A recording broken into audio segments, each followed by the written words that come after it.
Hi, this is week 2, me talking about what I've blogged about for years.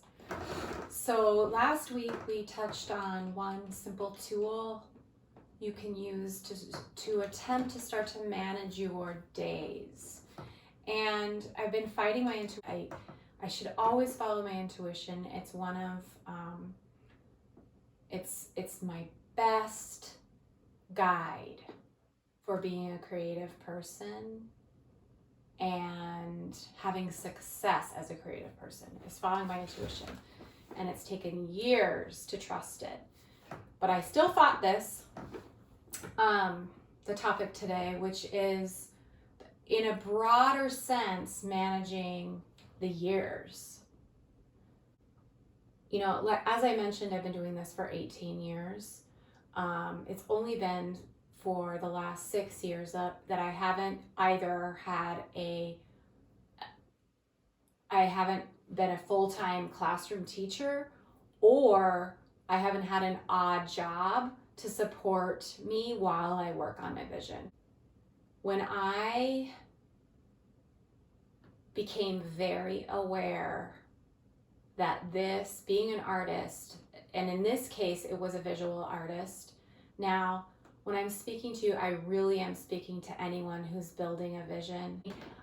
This isn't just for artists. This is for somebody who has a vision and wants to implement that into their life, sort of wants to make a course change in their life. And so this is different than just somebody who is learning how to manage days. This is somebody who has a strong desire to do a course correction and change in their life. And this is just my experience. This is just how I know it works for me. So all I can think of is Austin Kleon, the author of Steal Like an Artist. He said something like, you have to be regular and boring in your everyday life to have a very highly creative life. And there's that, I may be paraphrasing already. I will mention his name. I will make sure to put it somewhere. But he said something like, be regular and ordinary in your daily life so that you can be original and violent in your creative life. I literally had to do that up until about last October. Well, my life has really only been about my art, creating an art business, financially supporting that. I know that the last odd job I had was 6 years ago.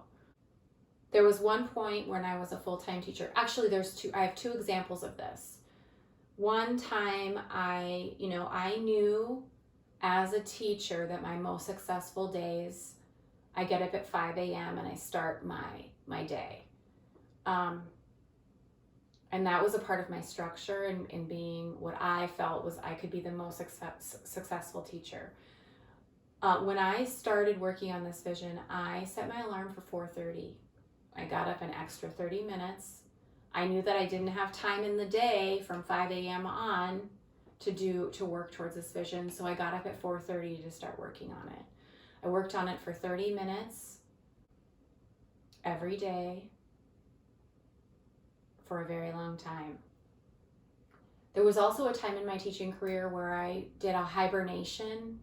I took a whole season, and it was in the winter. It was a very long time though. It was longer than half of a year, and I didn't really communicate with anyone. I took a time out from all social obligations or friendships or relationships and all of that, because all I could do was do my teaching and my art. And I'm using these examples because a lot of people will say that it takes sacrifice. And I know we don't like that term, sacrifice. So maybe priority is a better way of saying it. That if we want to make a course correction or a course change, I mean, all I had time for was my profession and building my vision. I didn't have time for anything else. And I'm not kidding. So my energy, my finances, I had to be really careful with for a very long time. It didn't seem like a sacrifice to me because I saw myself little by little getting somewhere, and I kept building on that. It wasn't until recently, like this past October, that I start noticing certain aspects of my life I've always wanted but have taken backstage, trickling in, like hobbies, friendships, more travel.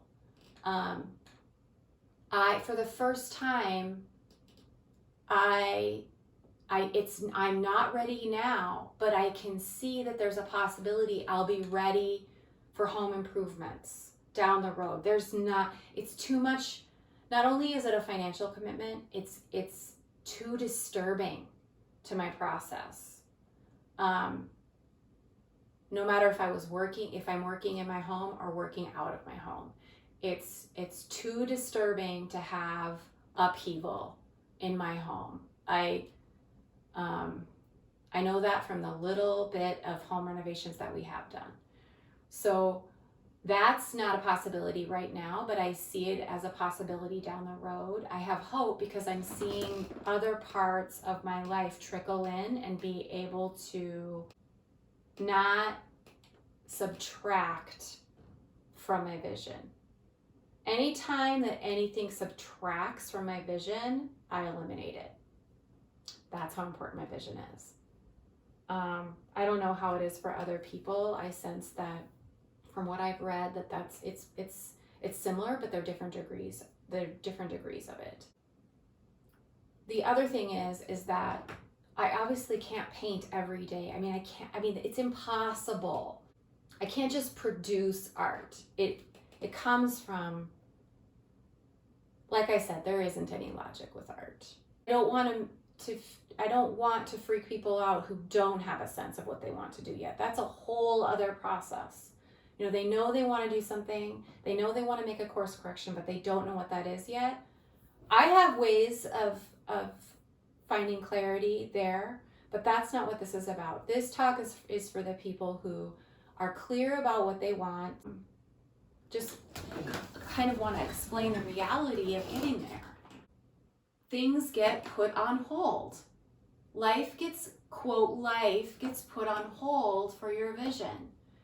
And I'm here to say that it's worth it, and that eventually the rest of life trickles back in, and there comes a balance with it all. So I have fun now. I have relationships and social activities. I have hobbies, but all of that really was on hold for a very long time.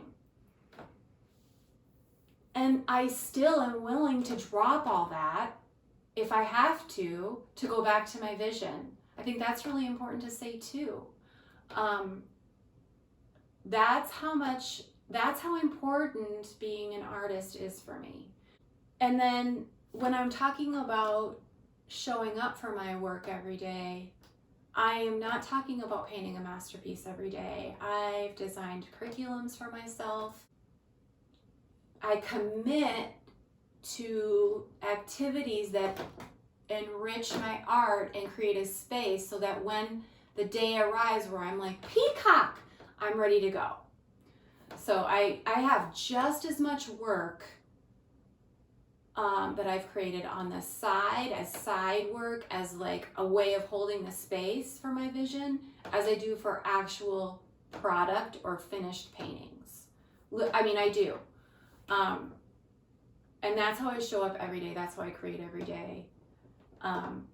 That's what I believe has gotten me here. Because I set my alarm for 4:30, I had to, because I had to find extra time in my day way back when I started this.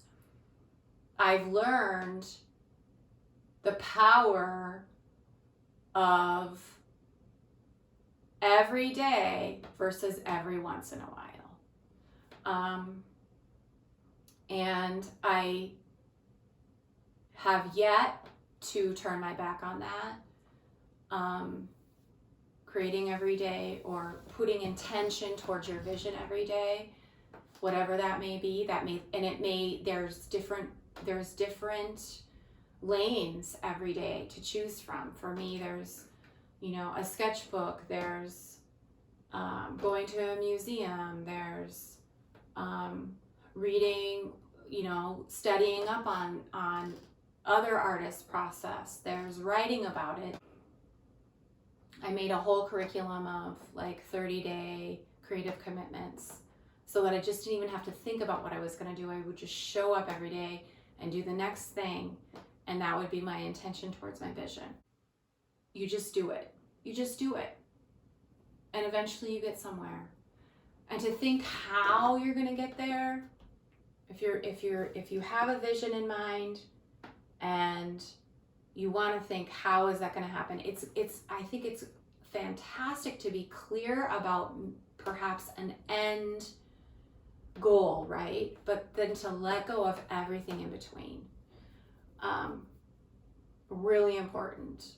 We trick ourselves into thinking once we reach a certain spot, we just get to stay there, but everything is constantly in motion, constantly evolving and changing. And, for instance, like there was one time where I had open house shows, and then I had coffee shop shows, and then eventually got into galleries, and I thought, oh, I've made it. Like it just was working. The galleries were selling work, and I was making the work, but then all of a sudden we really moved into an online culture, and the galleries weren't working like they used to. And so then it was developing an online presence. And the point there is that vision is to be an artist, an active professional, art as my business. But that looks different all the time. And it's showing up and being ready every day. And that's what I attribute to the success I've had so far, and how I can imagine success for me in the future.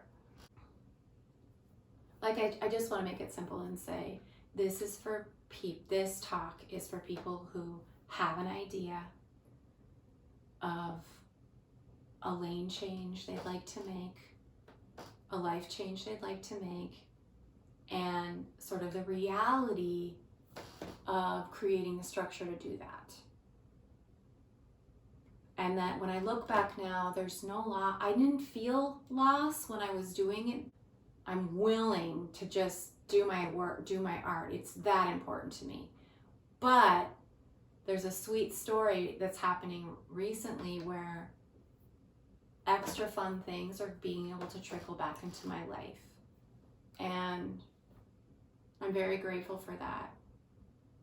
And it's a sweet surprise in the midst of putting so much intention and work into this vision. Okay. Week 2, check.